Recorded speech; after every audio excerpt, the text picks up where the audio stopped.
Bollywood stars కు రాజకీయ నాయకులకు దడపుటిస్తున్న లారెన్స్ బిష్నోయ్ గ్యాంగ్ కి ఊహించని షాక్ తగిలింది.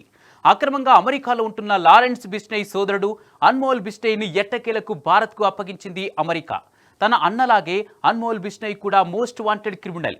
గత ఏడాది ముంబైలో ఎన్సీపీ నేత బాబా సిద్దికీ హత్య కేసులో ప్రధాన నిందితుడు. బాలీవుడ్ స్టార్ హీరో సల్మాన్ ఖాన్ ఇంటి దగ్గర కాల్పుల కేసులో కూడా ఇతనే ప్రధాన నిందితుడు. జైల్లో ఉన్న తన అన్న అండతో గత కొద్ది కాలంగా ఫోన్ కాల్స్తో టార్గెట్లు పూర్తి చేస్తున్నాడు అన్మోల్ బిష్నోయ్. ఇక జైలు నుంచే క్రిమినల్ సామ్రాజ్యాన్ని విస్తరిస్తున్న లారెన్స్ బిష్నోయ్ గ్యాంగ్కు చెక్ పడినట్టే. మరి ఇన్వెస్టిగేషన్లో అన్మోల్ బిష్నోయ్ నుండి ఎలాంటి సంచలన విషయాలు బయటపడుతున్నాయి? ఇప్పుడు లారెన్స్ బిష్నోయ్ పరిస్థితి ఏంటి? ఇకనైనా ఈ గ్యాంగ్ బెదిరింపులకు బ్రేక్ పడనుందా? Watch the story.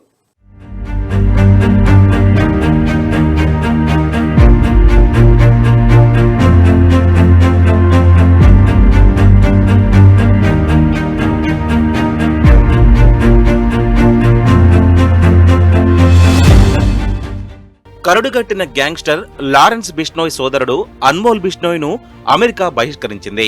గతేడాది ముంబైలో జరిగిన మహారాష్ట్ర మాజీ మంత్రి ఎన్సీపీ నేత బాబా సిద్దికీ హత్య కేసులో ప్రధాన నిందితుడిగా ఉన్న అన్మోల్ భారత్కు మోస్ట్ వాంటెడ్ నేరస్తుల్లో ఒకరు. అతడికి అనేక తీవ్రమైన నేరాలతో సంబంధాలున్నాయి.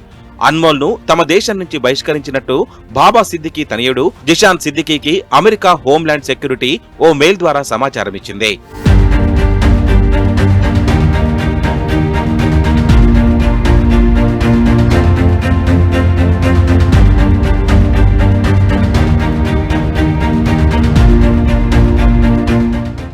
బాబా సిద్దికీ హత్య 2022 మేలో పంజాబీ గాయకుడు సిద్ధు మూసేవాలా హత్యతో పాటు గత ఏడాది ముంబైలోని బాలీవుడ్ నటుడు సల్మాన్ ఖాన్ నివాసంపై కాల్పుల ఘటన తదితర నేరాల్లో అన్మోల్ కుట్రలు గుర్తించారు.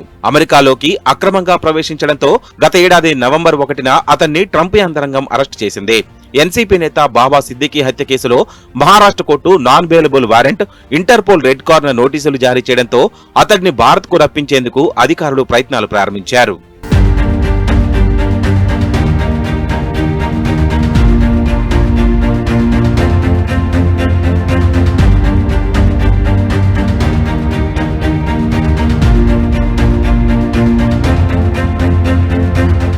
మోస్ట్ వాంటెడ్ క్రిమినల్ అమెరికాలో ఆశ్రయం కోసం దరఖాస్తు చేసుకున్నందున అప్పట్లో భారత ప్రభుత్వం అన్మోల్ ను అప్పగిస్తారని ఊహించలేదు. అతన్ని జాతీయ దర్యాప్తు సంస్థ మోస్ట్ వాంటెడ్ జాబితాలో చేర్చి 10 లక్షల రివార్డు ప్రకటించడంతో వార్తల్లో నిలిచాడు.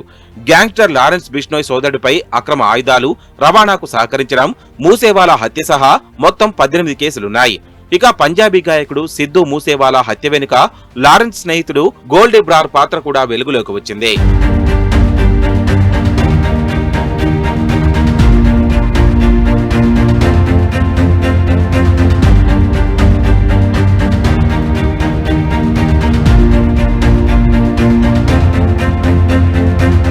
ఈ ఏడాది జూన్లో అన్మోల్ బిష్నోయ్ అరెస్టుతో మాఫియా డాన్లుగా మారిన యూనివర్సిటీ స్నేహితులైన గోల్డీ బ్రార్, లారెన్స్ విడిపోయారు. దోపిడీ, హత్య, డ్రగ్స్, ఆయుధ అక్రమ రవాణా, ఇతర చట్ట వ్యతిరేక కార్యకలాపాలు, అంతర్జాతీయ స్థాయి నేరాల్లో ఆరితేరిన ఈ ఇద్దరి మధ్య కొద్ది రోజులుగా విభేదాలు తలెత్తాయి. గత కొన్నేళ్లుగా లారెన్స్ బిష్నోయ్ జైల్లోనే ఉన్నా అక్కడి నుంచి కూడా నేర సామ్రాజ్యాన్ని నడుపుతుండటంతో అధికారులు షాక్ అవుతున్నారు.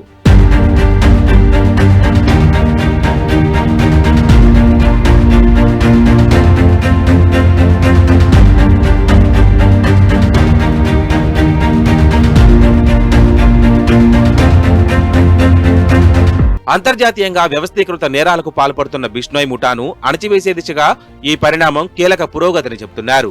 భారత్లో అతడిపై ఉన్న కేసులన్నింటినీ విచారించేందుకు పోలీసులు సిద్ధమయ్యారు.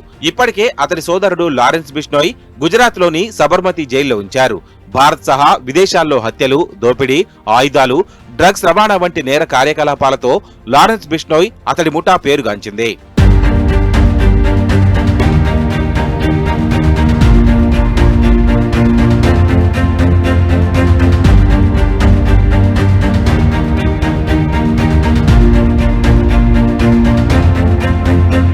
అంతకుముందు ఇటీవలే భయానక వాతావరణం సృష్టిస్తోందంటూ లారెన్స్ బిష్నోయ్ గ్యాంగ్ ను ఉగ్రవాద సంస్థల జాబితాలో చేర్చింది కెనడా ప్రభుత్వం.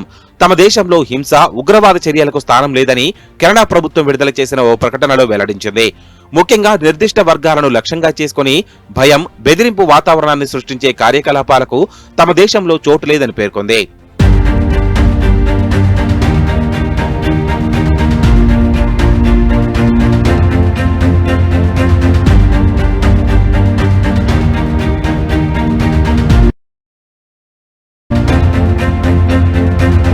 ఈ క్రమంలో బిష్నోయ్ గ్యాంగ్ పై కెనడా ఉగ్ర ముద్ర వేశారు. అయితే ఈ నిర్ణయంతో కెనడాలోని బిష్నోయ్ గ్యాంగ్ కు చెందిన ఆస్తులు, వాహనాలు, స్థలాలను ప్రభుత్వం స్వాధీనం చేసుకునే అవకాశం ఉంది. ఉగ్రవాద కార్యక్రమాలకు నిధుల సేకరణ, వివిధ నేరాలకు సంబంధించిన కేసుల్లో బిష్నోయ్ ముఠా సభ్యులను విచారణతో పాటు ముఠా సభ్యులపై ఆ దేశ పోలీసులు నిఘా ఉంచనున్నారు.